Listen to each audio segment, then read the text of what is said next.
Hello again, friends. Jamin here. You're on the Insecurity Project. Today, I have the great privilege of interviewing Rana Cordahi. I hope I pronounced that correctly. Is that right, Rana? It's perfect, Damon. Thank you. Cordahi, not Cordahi. Cordahi. Actually, no, it's Cordahi. You said it right the first time. I said it right first time. No, because HR is high, right? So yes. it just makes the English is a little bit more difficult because there's a lot of pronunciations that are not so straightforward. Yeah. So. Okay, great. Got pronunciation correct. So Rana is a TEDx speaker. She's the founder of the Selling Academy. She's a mindset coach and a sales coach.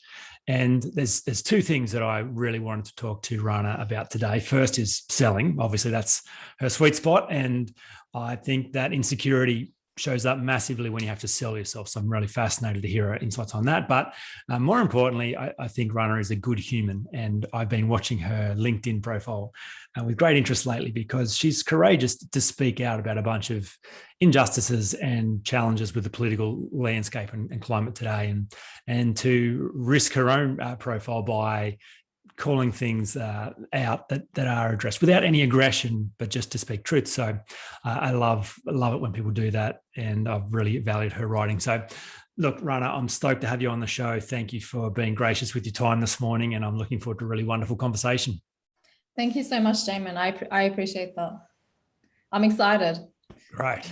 Now, before the show went to air this morning, you mentioned to me that these are different questions. Normally, you just get asked about selling.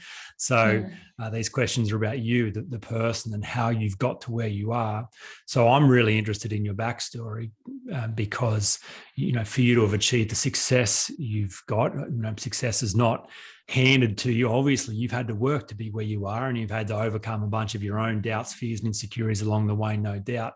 So I'm wondering if you can give us a bit of an insight into where you started and what it was like growing up in your family, and particularly the role your parents played in instilling confidence and self-belief in you as a child.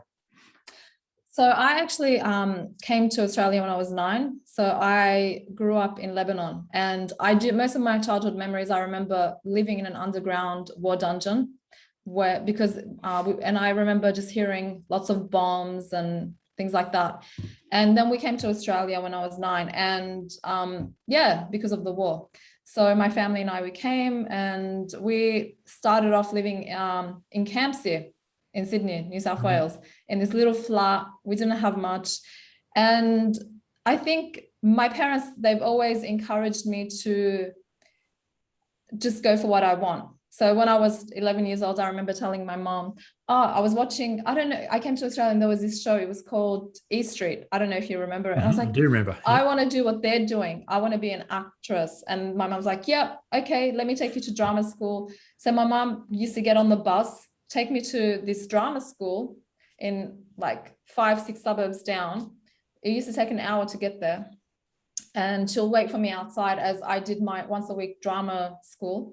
So I think her doing that, and my parents they weren't the typical Lebanese parents that were like, oh no, you have to study or you have to get married. They were like, whatever you want to be an actress, go for it, follow your dreams. So I think they did instill that confidence that I can do and go for whatever I want, because they've always supported me as well. Sure. Do you think the impact of living in a life-threatening situation impacted their willingness to go, okay, life's short, it's precious, it's a gift, here we have an opportunity, we want you to go and experience life? Do you think that played a part in their willingness to let you go?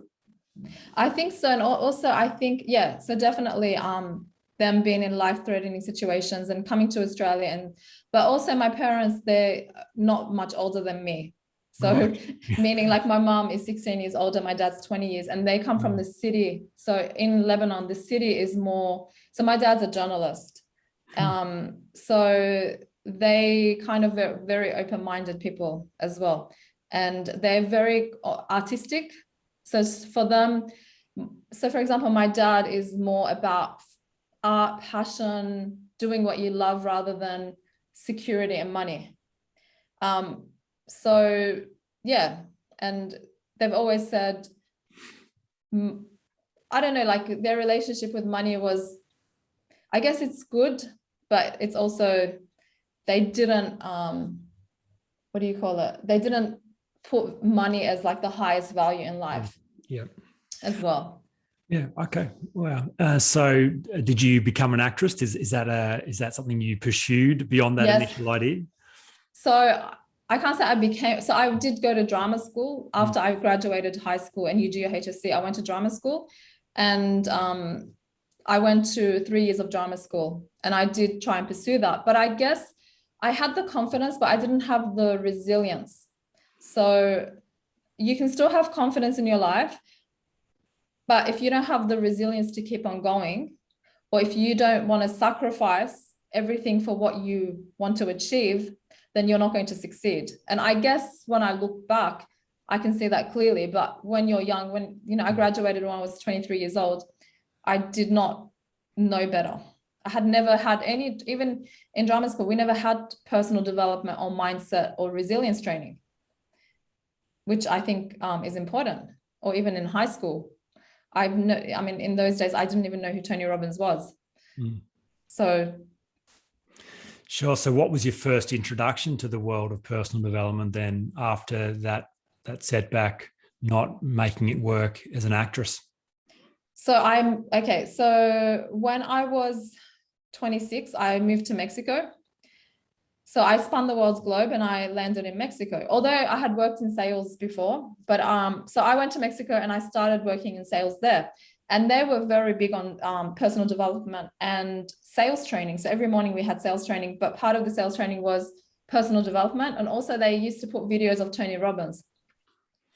And I had no idea who he was before that. But so I was just watching this guy, you know, talking about confidence, resilience, going for what you want. And that's how I learned about personal development from one of my sales jobs, believe it or not, as well. Wow. I got to interview David Neagle last week, and he talked about Tony Robbins was the introduction to personal development for him. He's a fair bit older, and he saw the very first Tony Robbins infomercials on his TV, and then bought the tape set and put them in his car. And Tony, he's the guy who is just such a force of nature, and lots of people trace a lot of their growth back to his good work in the world. Oh yeah, I give him a lot of credit for where I am now in my life. And I always said to people, if I knew Tony when I was in drama school, I would have been in Hollywood. I mean, obviously we can't guarantee that, but I think I would have at least made it somewhere in the acting world.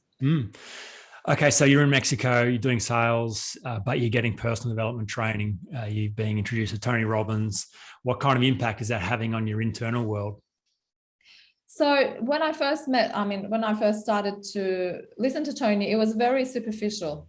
Yeah. I just applied some of the stuff to do with visualization, the law of attraction, but I didn't really need him in my life until later on when I, started to, because as you know, when you're young, studies show that people that are the most happy is in their 20s and in their late life, in their 60s. That's when they're the most happy, right? But then you start to go through life and disappointments and heartbreaks and all this kind of stuff.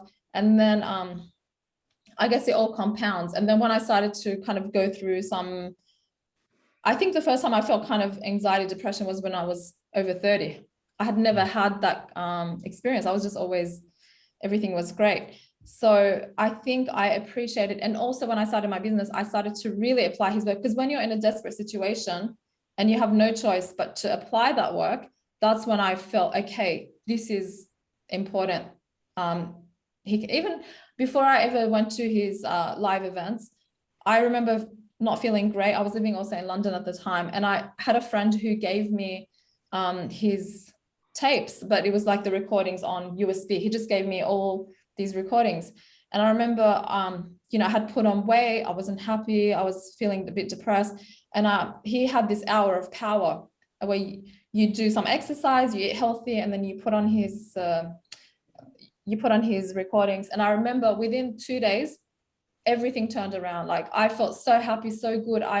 In 2-3 weeks, I had lost weight. I was just feeling great. So Tony, sometimes it's a short-term fix. It's all right. But he can get you out of that, and then you have to do the work. But I don't believe like if you listen to Tony, you're going to have this kind of trajectory going up, or whatever work you do. You're always going to have this, as long as when you're here, you know how to go back up. And that's it. You know, some weeks I go down, especially with some of the things that are happening right now, but I always have the tools to know how to go back up. And I'm here. And then sometimes I drop, and that's okay. I don't judge myself. I'm like, okay, I'm in this place. It's okay to feel the pain and the grief. I don't want to block it out. But as I always put an expiry date on how long I'm going to be feeling like that. I say, okay, you've got 4 hours to feel like shit, lay in bed, eat junk food, and scroll the social media and read the worst news. Or sometimes I give myself 24 hours, and that's okay. But as long as it doesn't go long, and obviously this is just if you've had tragic circumstances, you need longer. You might need a week, 2 weeks, sometimes a month to recover. But I'm talking about just normal things that happen where we feel sorry for ourselves and we play the victim. I don't allow myself to go, because I know as soon as I go down into that victim mindset, I can stay there for a long time, and it can become addictive, and it can become self-destructive. There's so many things to pick up on what you said, but let me just pick on this roller coaster and the permission to have the roller coaster experience. I found lots of people have this expectation that success is to be in this perfect state all the time and to be on track all the time. I'm not sure that's healthy at all, because as you described, stuff happens, stuff gets in the way. And what's really destructive is the judgment that comes on top of the down. So you get down and then you judge yourself for being down, which makes you go down further and harder to get back out. But the resilience, I love that description, just this ability to go, cool, I'm down, but I do know how to get back up when that time comes. And maybe the time hasn't come for another 4 hours or another 24 hours or a week or a month. Yeah. I know when the time comes, I know how to get myself back in the game. Beautiful distinction. Thanks for sharing that. Do you mind if I just ask a few more questions around the anxiety and depression you mentioned? So when you first started needing Toni, was that out of a point of pain? So was that after you'd started your own business or before? No, before. So I was living in London. I was working there in recruitment and employment services. So it was like a sales type of job. And I don't really remember why it could have been a relationship, or maybe it was all the bad food I was eating. Sure. Sometimes, I mean, it could be simple. Sometimes people don't identify, like if you go for 1 week eating a lot of, I don't want to sound like those health gurus, but drinking alcohol and eating, your biochemistry is going to not produce happy chemicals. And you could just start feeling anxious or depressed for no reason. Sure. So I can't pinpoint exactly why. But yeah, I wasn't feling the best. Yeah, okay, sure. And then you started getting some tools that were useful and that turned it around. So can you highlight some of the things that were particularly useful in the personal development space that then led to you having the confidence to get back in the game, and then all the way to starting your own business? Can you tell us a bit about that process?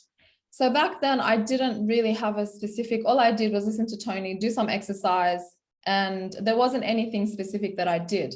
And although I think back then I was teaching because I was also working with job seekers that were high disadvantage. So I was running mindset workshops, but I did a lot of visualization and law. It was very simple stuff. Sure. But later in life, I think when I started to do more courses and teach more courses, I started to develop a specific strategy for what I need to do. And obviously I don't do this every day, but so number one is I need to, and we all know that, change my physiology.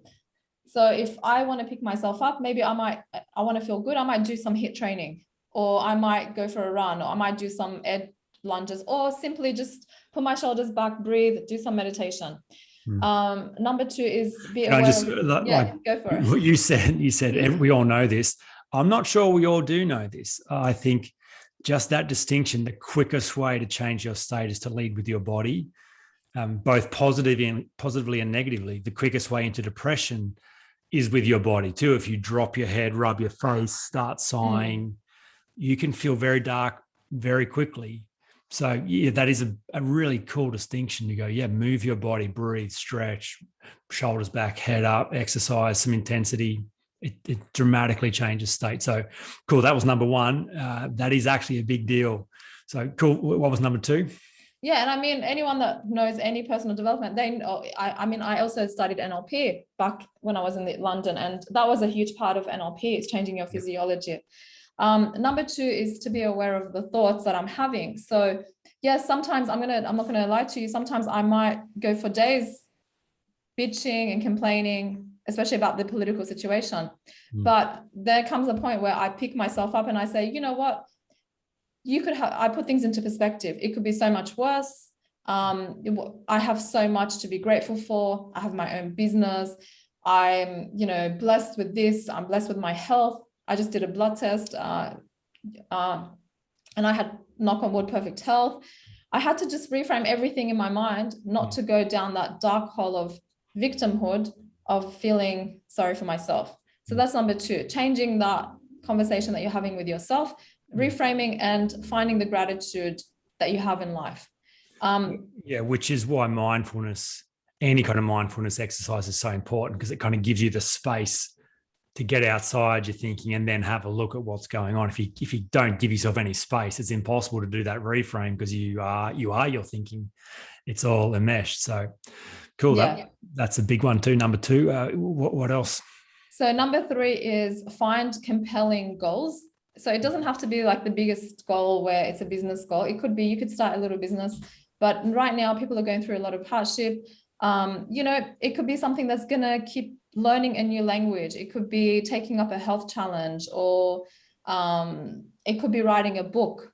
It could be anything. It could be start creating content. So just have a specific goal that you're working towards, because that's going to keep you, because people need goals in their life. So last year, I remember I did something called 75 Hard. Have you heard about it? I have. Yeah. So I did that. And I even found people from LinkedIn. So I posted, I'm going to do this. And I created a Telegram group. I think there was about 30 people initially in the group. And we were doing this, and we'll meet up every second Sunday and some people were failing on day 7, day whatever, they will start again. And that was really good to have this group. And also 75 Hard, it wasn't just about the challenge. 75 Hard is about drinking 4 liters of water a day. Yep. Okay. Now, drinking lots of water a day is so good for your mental health. Yep. Following a very specific diet that's got no junk food for 75 days, working out twice a day, and one has to be outside no matter what. So imagine how much vitamin D or how much fresh air or light you're getting. Another one is reading 10 pages of a book, also not drinking alcohol, and taking a progress picture every day to see your progress. So just doing those 5 things, simply, it doesn't matter. You felt on day 20 days of feeling healthy, eating healthy, not drinking alcohol, moving your body for more than an hour a day. And it didn't have to be anything intense, because you could have recovery days where you're doing yoga for 45 minutes, or it could be a simple walk. But some people, I've had depression when I was running my business in the beginning, and I thought, that Gary Vee lifestyle, 12 hours a day, sitting on my laptop, not moving, work, drinking coffee, not eating. I put on, I don't know, like 8 kilos in a month. And I felt so anxious and depressed because I did not get up even to go for a walk, because I was so obsessed with I was so consumed. Don't get me wrong, I did well in my work, but I was so consumed with my work that I neglected my health as well. So I think those are the 3 things. There's a lot of things, meditation, yoga, write down, journal, have a morning routine, set a structure in your day. But I think sometimes when we try and aim to do too many things and also I do have ADHD. So when I try and do too many things or achieve too many, I don't, that whole morning routine, I might do it for 3 days and then I fall off. Sure. So for me, it's just looking after your health, eating really healthy food, your physiology, set compelling goals, and changing that story in your mind. And I don't eat, I had ice cream. I'm not like some health freak that it's like 100%. I do 80% health, 20%, junk food, ice cream, going out, eating restaurants, things like that. So, yeah. Lovely. Yeah, that's beautiful stuff. Simple, but really compelling. Cool. Can you tell us a bit about the business then that you started? And then after that, I'm really interested in, because the business you've started is around selling. So I'm interested around then when you started teaching people around selling, how often you came in contact with their insecurities and then their fears about themselves and their lack of personal development, and found that was the thing that got in the way of their ability to sell themselves. Okay, so I'll start with the first question, how I started the business, and then how I was helping people with their insecurities. Right. Yep. So how I started the business was I was doing, I think it was 2011. I was in London. I had my work visa ran out and I had to go back to Australia, but I was obsessed with London. I wanted to stay there, and I was just using my savings to live there. And I stayed there for almost 6 months as a tourist. But during that time, I did an NLP course. It was like an 11, 12-day NLP course and you had to do hundreds of hours before and after. And I remember in the NLP course, the trainer said, you know, I always have this attitude. I look at this guy with the yacht and I'm like, if he can do it, why can't I? And I was like, wow, that's really compelling. Like, I've never thought about that. And then, I don't know, I just felt so confident, very idealistic, had no business sense, did not know what business is. And then I just, on our break, we had a 15-minute coffee break. I had my laptop and I actually called up my friend. I said, I've got this great business idea. I'm going to name my business. It's going to be coaching, mindset coaching, life coaching is going to be about, and I'm calling it Limitless Minds. So I went and I registered an ABN, Limitless Minds, you know, and I started working, and I just thought all you need is a nice name, a website, and, you know, the phone's going to be ringing. So I got back to Australia and I did this course. It was a business course, but still I had no idea what business is. All I knew is how to sell, make cold calls, go out, and thank God for that, because I did not know marketing. I did not know business. And I was so stupid. I thought, like, I've got this great website. I actually paid for a phone answering company to answer I had like some, you know, land, or it was my mobile number, like it went to them. Yep. And for like 1 month, no one was ringing. I'm like, because I didn't understand traffic, SEO. I don't know any of this. But lucky in the meantime, I was actually making a lot of cold calls. I was just going hard with cold calling businesses, because also I wanted to train staff, because I thought, okay, who has the money? It's companies. So I was just like, okay, I'm going to be training staff in person. It was a learning and development company. It wasn't a sales. It was everything from leadership, team building, sales. You know, I wanted to be the chef of everything, no specialty. And then, but there was this one course that they kept on requesting, and it was a sales course. And I'm like, okay, they like sales. All the other courses were not selling. And then I listened to a podcast and it said, you know, like the Apple, they got rid of everything and they just have the Apple. So you need to, so I'm like, okay, this is what I'm going to be marketing. It's going to be this one course. And I was getting good feedback for my sales courses, but I never planned to go and just, I thought leadership training is a sexy thing. Or mindset training. I didn't really want to be associated with selling in that time, because I'm like, that's not really sexy. And there was actually, to be honest with you, there was not many sales coaches when I was looking. That was like 10 years ago, I think. And then I just evolved into sales coaching because it was the demand and it was a smart thing to do. And I was good at it. So that's how it just evolved. And then I changed it to this. My business still registered under Limitless Minds, the ABN, but I've changed it to the Selling Academy because I want people to know exactly what I do. Limitless Minds is like, what is this? We don't understand. Yep. So I heard that was a bit long, but yeah. That's great. So that was the first questions I did ask you two at the same time. So then as part of the Selling Academy, can you tell us about your interaction with people's insecurities? They're trying to increase their ability to sell. How often do you encounter lack of confidence and self-belief as a real limiting factor in their ability to sell? Most of the time. So a lot of the people that I train have to make cold calls.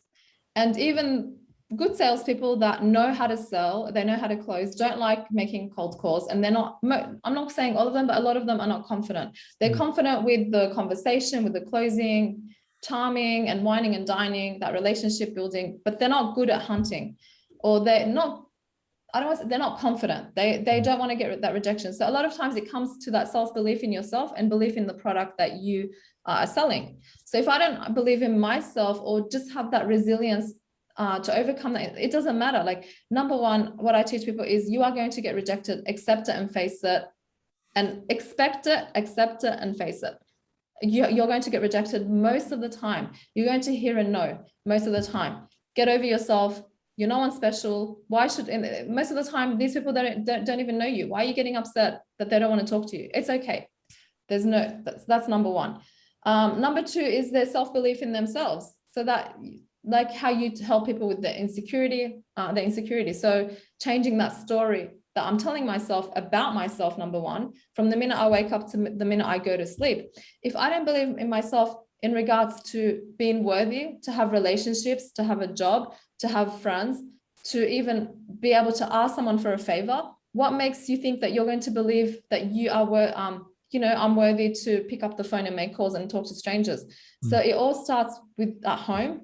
I always tell people, from the minute you wake up to the minute you go to sleep, in your personal life, for you to be able to have that confidence that's going to carry through into work. And even selling at work is so much easier because it's not personal. You are selling a product or a service most of the time. It's not you. They're not rejecting you.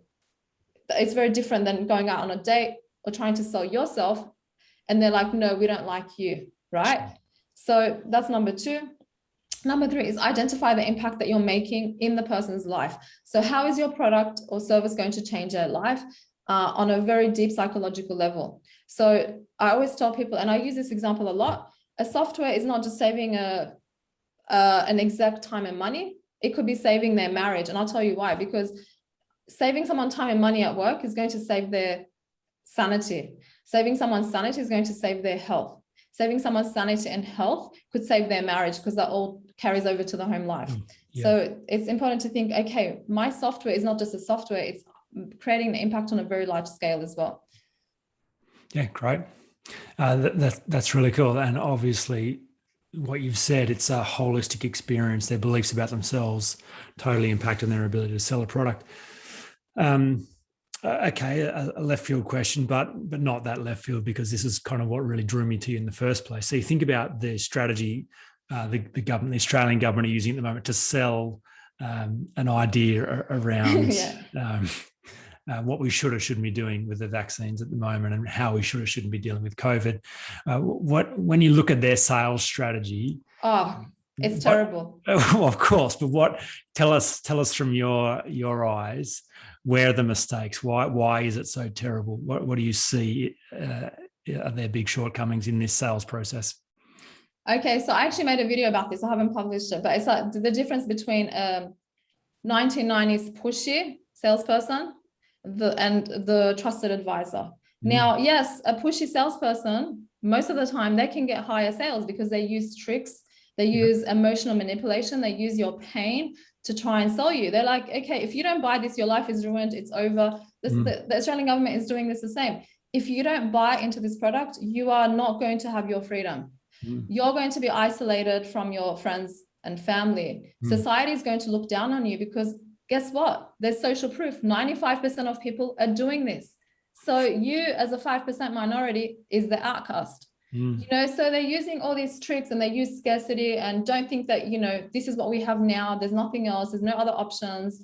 And also using the full-on pushy, like, you better do it, you better buy it. And it even goes beyond an unethical salesperson. It's tyranny. It's disgusting. It's coercion. So, even like, at least with a pushy salesperson, you have an option to finally say, look, sorry, leave me alone. Sure. But with this, it's like, no, if you don't buy into our product, your life is over, your job is over. And what people don't realize is, yes, a lot of people have bought into your product, but most people don't support you. So your personal brand as the trusted advisor is ruined.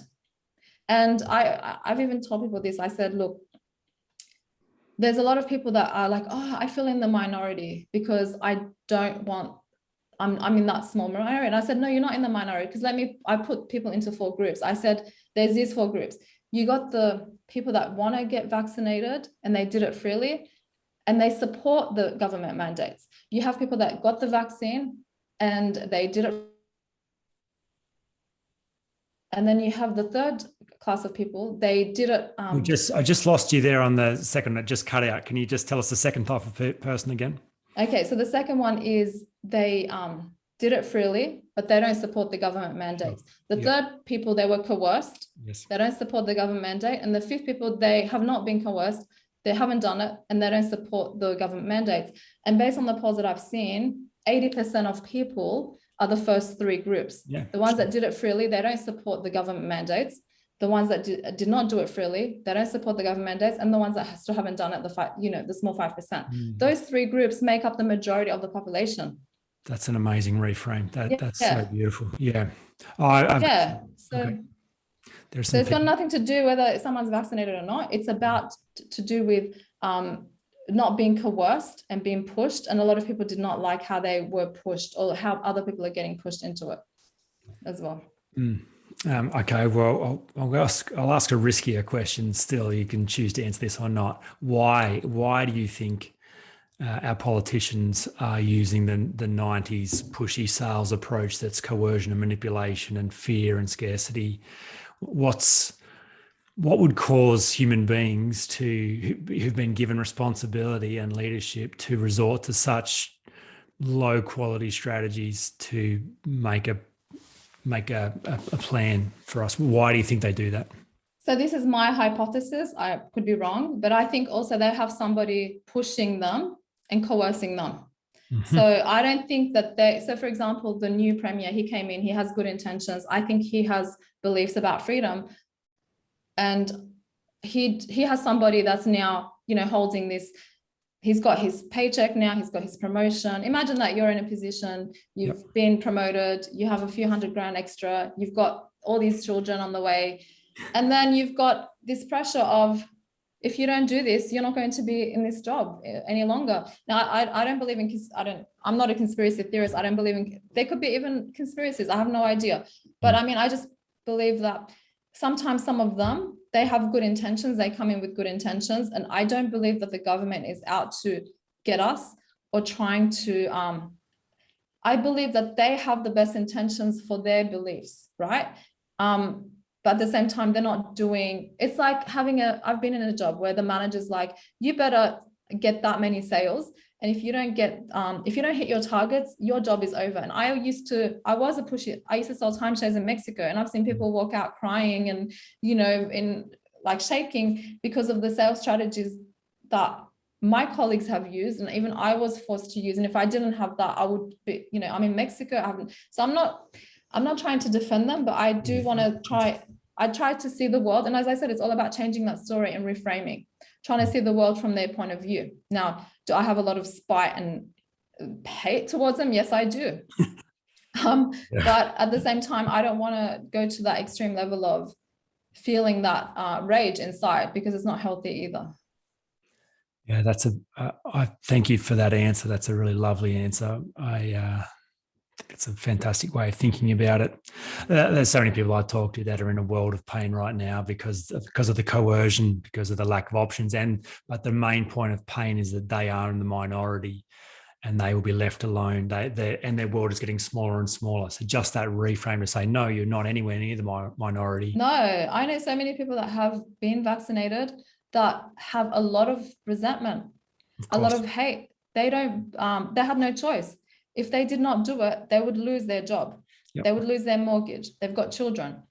Some of these people are now living with nightmares of, depression, anxiety, because they feel like they've been violated. I've heard a few people, and a man and a woman, telling me that they feel, and this is a bit extreme, but they said, we were rape victims as children, and we're having that same feeling, like we have no control over our body and our bodily autonomy.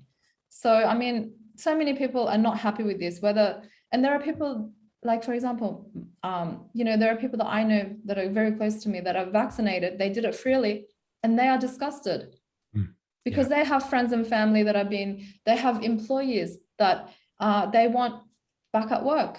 They have customers that they don't want to discriminate against. So at the end of the day, I think most people, the majority of people, are united. And I believe that actually people are more united right now than ever. And to tell that story, that's what I've just so greatly valued from your writing on LinkedIn, because that's what you proclaim loudly. That's what you call people to. It's that reframe that's so life-giving and comes from such a deep place of love and increases the collective consciousness of the planet. So thank you for that work in the world. Well, thanks for that question, because I mean, also when you asked me that question, I had to really think, am I prepared to even share my political, and I don't call it political views. I call it, it's human rights for me. Exactly. I don't share my political views. I mean, I have very specific political views and I've never shared them. I don't like those political posts, even though I agree with them. Yeah. because for me, I don't want politics to mix with business, but this is actually beyond. I mean, people are calling me suicidal, they're crying. When I see people in that position, I feel like I'm really compelled to speak out. Like, I feel like I wouldn't be able to live with myself if I don't. And I've tried, don't get me wrong, there were many months that I didn't speak out because I'm like, my business, I need to protect my business. I need, this comes first. But then you get to a point where you're like, if I don't speak out, okay, yeah, my business, and I'm going to be honest with you, I've had customers reach out to me telling me, we don't want to work with you anymore.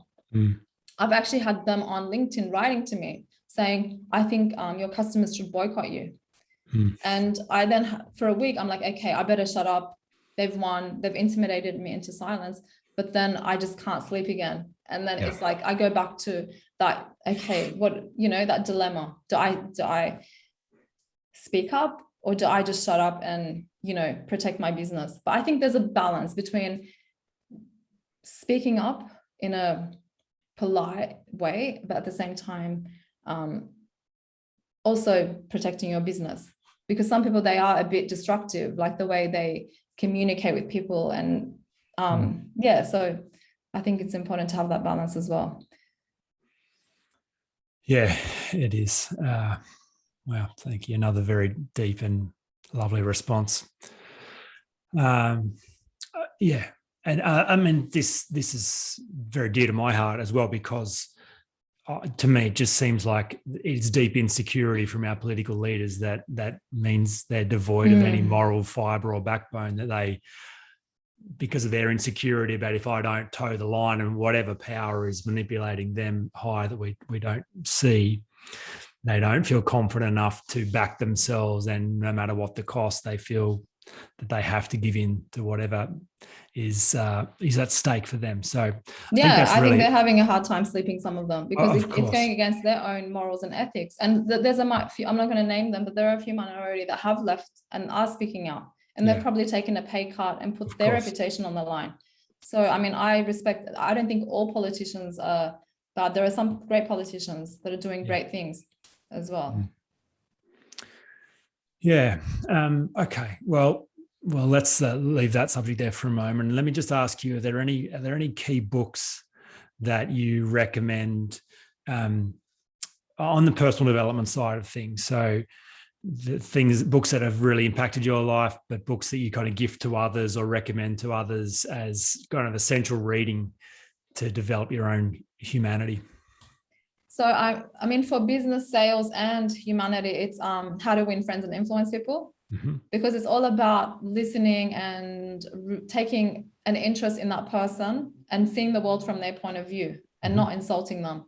And that's very hard sometimes when you're debating with people, but it's always important to try and respect the other person's point of view in order for you. So, for example, when people have argued with me, and I got really attacked on one of my posts, and I just said, and they were like saying things to me, and I said, thank you so much. I can see where you're coming from, or I can see and if you start off like that with a person, it decreases their resistance towards you. So that really helped me. And don't get me wrong, sometimes I might lose the plot emotionally, but that's really important, because it tries and helps you look at people's point of view and their world and communicate with them in order to influence them, whether you're a salesperson, whether you're a leader, or whether you're a politician. I recommend everybody read that. Another one, because I've been talking about Tony Robbins a lot, it's any of his books. I think the first one I read was Unleash the Power Within, or Unleash something? I think it's Awake. Yeah, no, sorry. It was Awaken the Giant. Awaken the Giant Within, Awaken and Personal Power, I think. Yeah, and if you can do any of his courses, even he's got Zoom ones, and if the Zoom ones that he's doing, it's called Unleash the Power Within. Yep. He sometimes has specials for a few $100s, and it's a 4-day course. It's amazing. It's life-changing. I actually did one recently in September, and it just reset everything for me. Yeah. And I felt, until now, I'm still buzzing. Yeah. So yeah, it's if you can do that as well, that's I would Great. recommend it. Okay. Any What Tony about Robbins? yourself? What Yeah. I want to know, what book do you recommend? Oh, Yeah, wow. yeah. Okay. Well, look, No, because I want to, for me too, you know. The Four Agreements by Don Okay. Miguel Ruiz. I've heard that. I've never read that, but I've heard that of to that. me is essential reading. It's a book of wisdom. Yeah. And I've never read anything more beautiful around reframing your own narrative and examining the agreements you've made with words. Dr. Wayne Dyer, The Power of Intention. That's okay. That's one of the all-time great books. I spent 9 months in Germany with my family in 2016, and that was like my Bible there. It just was so life-giving and so rich and so spiritual and so beautiful. And then the third one in the top 3, it's just a tough choice. But I'd probably say 12 Rules for Life, Jordan Peterson. Oh, yeah. I like Jordan Peterson. Okay, past JP. Yeah. So actually, I bought that for my brother-in-law as a Christmas present last year, but I never read it. But I just knew he likes Jordan Peterson, so I'm like, okay, he's gonna like this book. Yeah, it's glorious. But yeah, I love books. And even just the look, like just looking around my office and seeing spines out and just the books, and they're kind of anchors into beautiful experiences with life-changing ideas. Just seeing them is lovely. So I love books. Books are great anchors. I've never thought about that before, but just when I look at a book it is that I like on the bookshelf, it makes me feel good. Absolutely. I'll often encounter the book on Audible, listen to it, and then I'll just buy the paperback just so I can see it somewhere. Yeah. I may never actually touch that book, but I'll see it and it'll keep me connected to those ideas. Yeah, definitely. Actually, my favorite book, and I forgot to tell what it is. It's called The Laws of Human Nature by Robert Greene. Okay. Yeah, right. Yeah. So that's an amazing book. It's everything from psychology to business to sales to history to politics. It's mind-blowing. Okay. Wow. Yeah, I have heard a few people talk about that, but I've never read it. So I'll add that to my list. Thank you. Yeah. All right. So far-reaching conversation already. Let's end it with any other thoughts you've got around people who haven't found a way to reframe their story out and haven't found a way into confidence and are still kind of living a small life and maybe are almost given up hope around that. What do you say to people like that?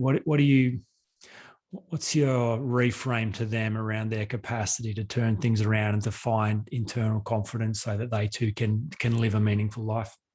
So I say, don't give up, because a lot of things, like for me, it didn't happen overnight. I didn't just read one book or do a few small habits and it just changed dramatically. And many times I failed those habits. I might do them for 3 days and then I didn't do them again.